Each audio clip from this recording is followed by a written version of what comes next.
Hi, welcome to my channel, Aline's Visit. I'm Aline, a French guide, and I'm presenting you art pieces, artists, places, and museums. Let me present you three brothers born in the city of Lenain, in the Nain department, in a wealthy family. We have very few information about their artistic education, but they may have learned how to paint with a Dutch painter working for the cathedral and the convent of Lenain.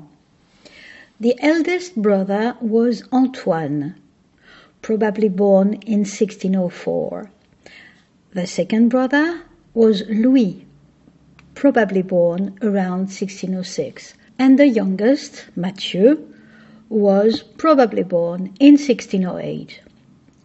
Between 1626 and 1630, Louis and Mathieu may have traveled to Italy and learned about the Italian style and technique, being influenced by the chiaroscuro of Caravaggio. In 1629, the Lenain brothers did open a workshop in Paris nearby the Saint-Germain-des-Prés Abbey. From the 1640s, their work was rapidly appreciated and they received numerous commissions. Experts have tried to identify some specificity for each brother. Antoine was excellent at painting small portraits and small groups on copperplate. His style is considered more related to the medieval mannerism, while Mathieu composed mostly religious-themed paintings or mythological ones, with dramatic lightning effects.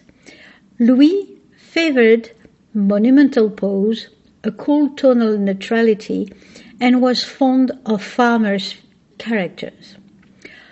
Upon several art historians' opinions, Louis was the most gifted of the three brothers.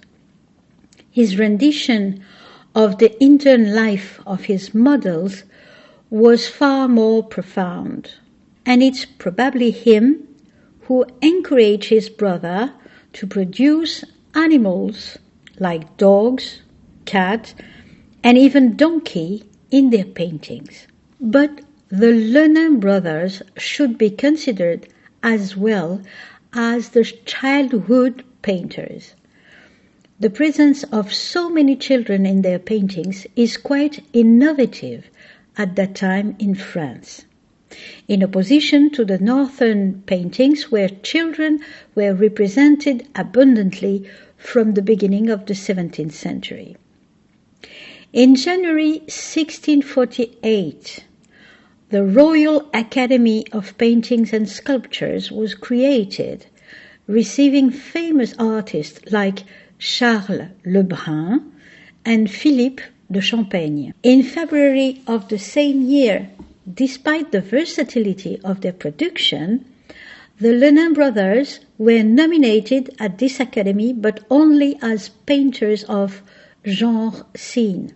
Unfortunately, victim of an infectious disease, Louis died on May 23rd of 1648, followed 2 days later by Antoine.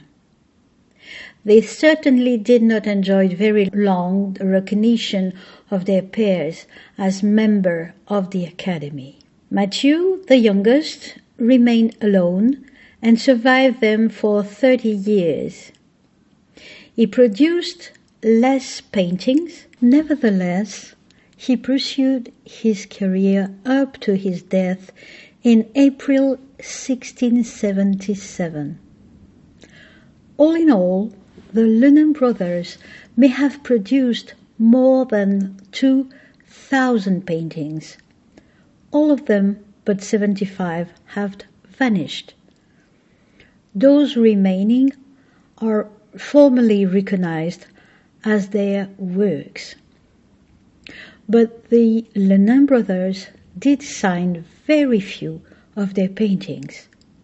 Only 15 pieces dated between 1641 and 1648, are signed Lenain fit, Lenain did it, with no indication whatsoever about who exactly made what in each painting. We know for sure that they were working together.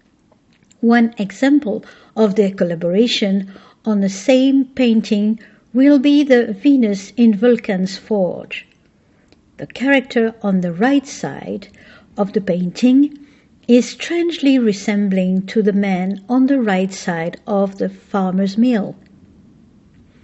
At the contrary to the Flemish painters David Tenier's father and son, whom painted farmers and commoners with an unflattering realism, the Lenain brothers were presenting the farmers and their surroundings with dignity and more deepness than their Flemish counterparts, establishing an intelligent balance between the crude realism of the Flemish and the idealism of the Italian school.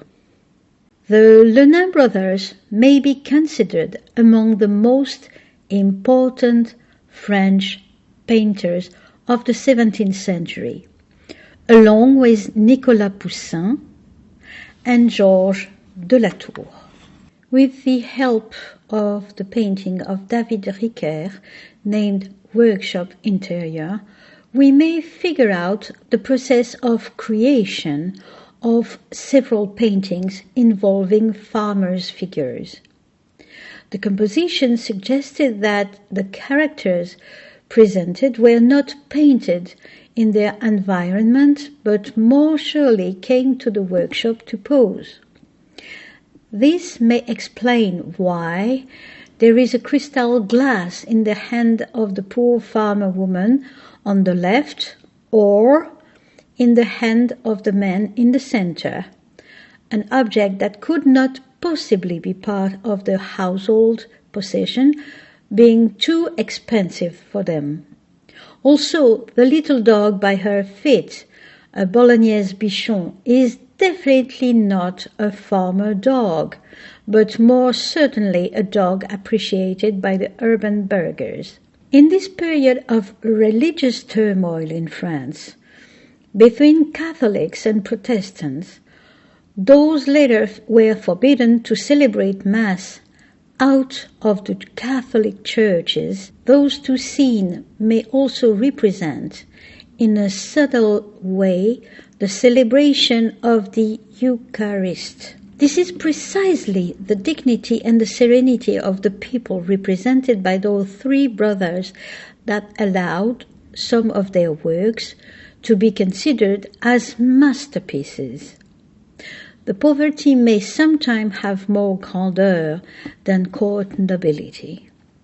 If we look attentively at those paintings, the stillness, the silence, and the presence of an intense gaze add authenticity to the painting. The sincerity of the man's dignity remained a great and universal theme appreciated by the viewers throughout the centuries. If you like this episode, give me a thumbs up, subscribe to my channel, write a comment. And as always, when you are coming to France, you know that I can be your live guide in Paris or elsewhere. Meanwhile, welcome to France. See you next time.